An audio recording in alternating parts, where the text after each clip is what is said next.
சென்னை தரமணியில் உள்ள அரசு மகளிர் பாலிடெக்னிக் கல்லூரி மாணவிக்கு பாலியல் வன்கொடுமை செய்ததாக தகவல் வெளியான நிலையில் மாணவர்கள் அங்கு போராட்டத்தில் ஈடுபட்டிருக்கிறார்கள். காட்சிகள் வாயிலாக பார்க்கிறோம். கூடுதல் விவரங்களை செய்தியாளர் சாலமன் வழங்கி கேட்போம். சாலமன், வணக்கம். போலீசாருடன் இந்த வாக்குவாதமும் இந்த தள்ளுமுள்ளும் ஏற்பட்டதற்கான காரணம் என்ன? மேலும் இந்த பாலியல் தொலை தொடர்பான தகவல்களும் என்ன?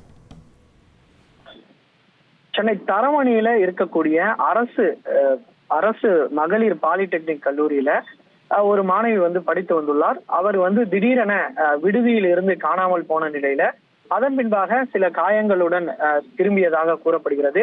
இது தொடர்பாக அவருக்கு கேட்டதுல பாலியல் வன்கொடுமை செய்யப்பட்டதாக, குறிப்பாக தன்னுடன் பழகிய ஒரு நபர் திருமணம் செய்து கொள்வதாக அழைத்து பாலியல் வன்கொடுமை செய்ததாக அவர் தெரிவித்ததாக கூறப்படுகிறது. இதனை கல்லூரி நிர்வாகத்தினர் கண்டுகொள்ளாமல் அவரை எந்த விதமான நடவடிக்கையும் எடுக்காமல் அனுப்பி வைத்ததாகவும், இது தொடர்பாக கொடுக்கப்பட்ட புகாரிலையும் மேல் நடவடிக்கை எதுவும் எடுக்கவில்லை எனவும் கூறப்படுகிறது.